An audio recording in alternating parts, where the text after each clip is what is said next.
The excitement around the Xbox Activision Blizzard buyout continues with this new exciting update talking about the CMA, aka the UK government's provisional findings. Be sure to like the video, subscribing is great as well, and it is worth checking out our previous update video because that has a lot of context, but this is all fresh, new things that have happened literally this week. So, Boosteroid has signed an agreement with Microsoft and Xbox for 10 years of Call of Duty. I mean, if you are in cloud gaming or you are in gaming and you haven't gotten yourself a Call of Duty deal from Microsoft, what are you doing at this point? They're handing it out to anyone that asks. And that continued with Ubitus, and that is yet again a 10-year partnership for them. So they've just moved to a front-facing kind of setup. Apparently they are the ones that sort of do the cloud elements for the Nintendo Switch currently. So very interesting partnership and one to watch out for. Now we dive into the details of provisional details provided from 6 different companies. So this is first off 4J's submission here. So yeah, we've got 6 different kind of details, write-ups, and information kind of companies coming to bat for Microsoft. And 4J, long history working on Minecraft content and other ports with Microsoft. And of course, this should be very largely from the UK perspective for these, developers, obviously with the CMA being the big sort of detailed individual, representative of a country for this particular set of provisional findings. Yeah, so this is 4J basically saying, hey, we worked with them a long time. We were never pressured to do anything that would favor Microsoft formats. Yeah, we could tell. Anyway, and they were encouraged to develop unique content like the Mario Mashup Pack, which incidentally I got a copyright issue for in music back in the day. The second one, a little easier to read, and this is a redacted one, so they're kind of offering response here. We believe that the consumer's tastes and preferences in video game space cut across a broad array of games and a wide variety of genres and platforms. As such, we do not believe that any title can be considered a must-have in the interactive entertainment market. In the context of this dynamic, and considering Microsoft's stated commitment to make certain games available on all platforms, we do not believe the proposed transaction will negatively impact consumers. So just redacted, just a quick statement out there. And these kind of provisional offerings, message-wise, could range from, major publishers, smaller publishers, maybe smaller developers. They don't provide you the context. You kind of get what you kind of get. But it is neat and nice to see all of these kind of messages come in and that they are available for us to read and kind of get an idea of things from. This next one here is a bit longer, sort of broken down into 3 areas. So there's definitely a level of trustworthiness with Microsoft. This is talking from an individual's perspective, basically. My experience dealing with them over the last 25 years, Microsoft always honors their contracts and obligations. That is a very long history of working with the company. That looks very good to have that sort of thing set in there, because that is a very long industry presence. So they kind of also mention about making Call of Duty available on other platforms, the interest of the industry. Then they talk about the inevitability of consolidation in favor of cloud-based platforms. So kind of consumers and the advantage in regards to cloud. Talking about how likely consolidation of a similar type is going to happen over time, as kind of how business and stuff works for how people are purchasing games and the access and the desire to have a larger catalog. And then finally they kind of mention the whole competition from China angle, which I think is very important to keep in mind. So yeah, competition from China is always something that we should definitely in the gaming industry be keeping an eye on as Tencent continues to grow, as do other companies in that particular space. So this next one is anonymously kind of presented, and it is a perspective of a developer and a publisher of AAA titles distributed on the platforms. We are of the opinion that it is difficult to predict the exact effects of the anticipated acquisition due to the complexity of the game industry. We do not, however, expect any significant impact of the merger on our company, nor distribution of our own products. In particular, we do not expect the merger to pose any risk to the distribution of our own games on Xbox or other consoles. So basically they're saying this changes nothing. This does not impact us.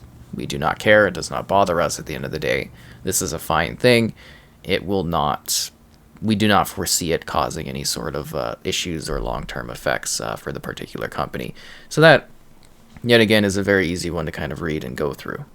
This is a very long read. It actually goes really, really quite in depth. They kind of mention how their sales stagnate on the PlayStation platform because it's a lot harder to get new business and to grow business, whereas Xbox seems to offer a number of differing ways to kind of get smaller players, smaller titles, more indie-like things, exposure, whether that's through Game Pass or other advertising services on the platform.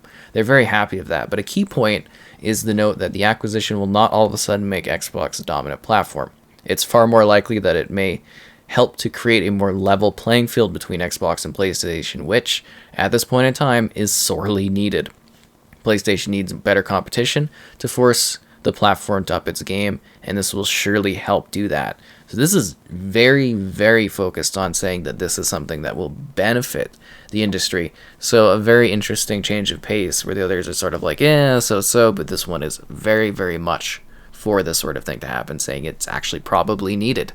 This one is another one where it kind of ends with "this is 2 cents from us," which is kind of really casual and sort of funny for this type of professional mailing. We honestly found the arguments against this acquisition to be slightly exaggerated and out of proportion. We are worried that the actual real competition and more innovative, consumer-friendly initiatives could be potentially hindered by blocking this. So they're saying that this is actually beneficial, and by getting rid of this or blocking it, it's actually going to be worse for the industry. By blocking this by potential market leaders / competitors who might not be ready or might believe in different strategy, or just not compelled to change their status quo in the market. So kind of alluding there to PlayStation and whatnot.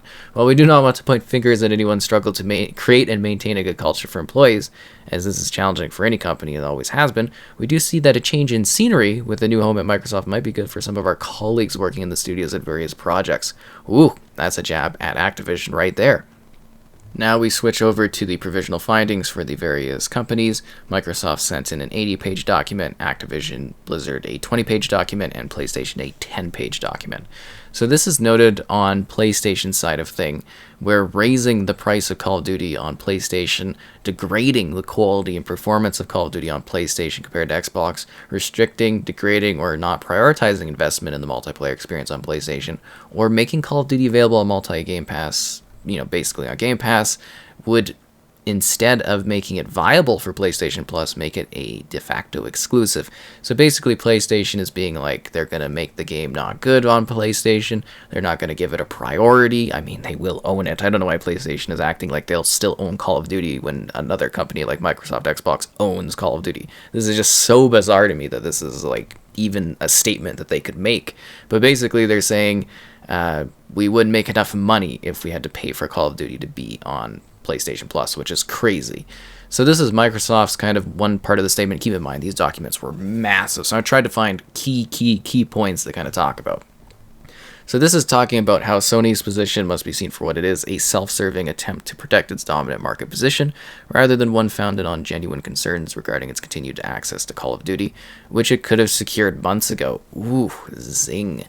But yeah, basically they continue to talk about how they're throwing out deals to literally everyone. Sony is not even wanting to discuss anything on the merger, and they just want to try to protect their dominant market position and remove any sort of competition, which again, the CMA continues to seemingly be supporting the fact that there should be a dominant market position. It's weird. You go back to the Brazil government on the deal. Basically, they're saying they're not here to protect Sony. They're here to protect consumers. So it's really weird that the UK, covering a government building area that's handling this, the CMA, isn't thinking of the consumer in this situation. At least that's my opinion on that particular thing based on what I saw there.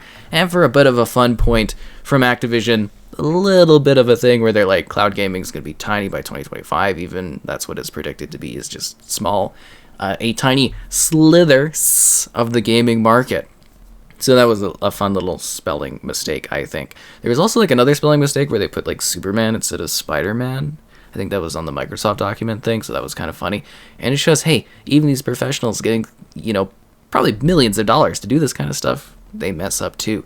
So anyways, those are the exciting details thus far. If more comes out, I'm sure I'll be talking about it. Check out the streams daily for new updates, and I'll be doing more videos like this. So again, liking the video is great, subscribing is great as well, and please do check out the updates video, as that has a lot more details than this one does.